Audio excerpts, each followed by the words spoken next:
Bhairab rail স্টেশনের ১ নম্বর platform, চারদিকে যাত্রীদের ব্যস্ততা আর ট্রেনের তীক্ষ্ণ বাঁশি। কিন্তু মুহূর্তেই সেই বাস্তবতা রূপ নিল স্তব্ধতায়। একটি ২ বছরের নিষ্পাপ শিশু আর তার বাবা যমদূত সমান এক ট্রেনের নিচে আটকা পড়লেন। তারপর যা ঘটল সে হয়তো আলেকজান্ডার বিশ্বজয়ের চেয়েও বড় গৌরবের, পৃথিবীর সবচেয়ে আনন্দময় মহাকাব্য। সময়টা তখন দুপুর গড়িয়ে বিকেল।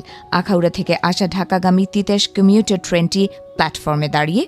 কটিয়াদি থেকে আসা এক দম্পতি তাদের ছোট সন্তানকে নিয়ে ট্রেনে ওঠার আপ্রাণ চেষ্টা করছিলেন।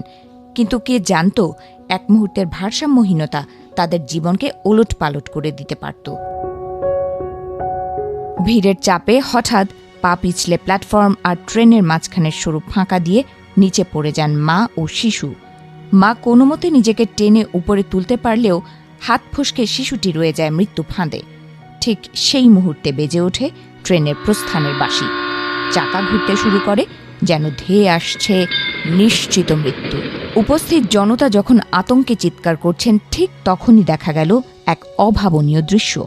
সন্তানের জীবন বাঁচাতে বিন্দুমাত্র দ্বিধা না করে লাইনের নিচে ঝাঁপিয়ে পড়লেন বাবা। চলন্ত ট্রেনের নিচে কোলের সন্তানকে বুক দিয়ে আগলে নিলেন তিনি, ঠিক যেন একটি জীবন্ত ঢাল হয়ে শুয়ে রইলেন উত্তপ্ত লোহার চাকার নিচে। ট্রেনের বগিগুলো একের পর এক তাদের ওপর দিয়ে চলে যাচ্ছে। প্ল্যাটফর্মে দাঁড়ানো শত শত মানুষ তখন নিঃশ্বাস বন্ধ করে শুধু আল্লাহ আল্লাহ রব তুলছে। সামান্য একটু নড়াচড়া বা মাথা তোলা মানে ছিন্ন ভিন্ন হয়ে যাওয়া। কিন্তু সেই পিতা ছিলেন পাথরের মতো অনড়, যেন তার বুকের ভেতর লুকোনো ধনের গায়ে তিনি কোনোভাবেই বিপদের আঁচ লাগতে দেবেন না। অবশেষে ট্রেনটি স্টেশন ছেড়ে চলে গেল।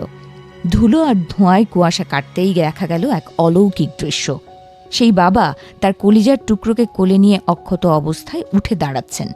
মৃত্যুপুরী থেকে ফিরে আসার পর পুরো স্টেশনে নেমে এলো স্বস্তির জোয়ার। কান্নায় ভেঙে পড়লেন মা, আর উপস্থিত জনতা বিস্ময়ে বিমূঢ় হয়ে তাকিয়ে রইল সেই সৌভাগ্যবান পিতার দিকে।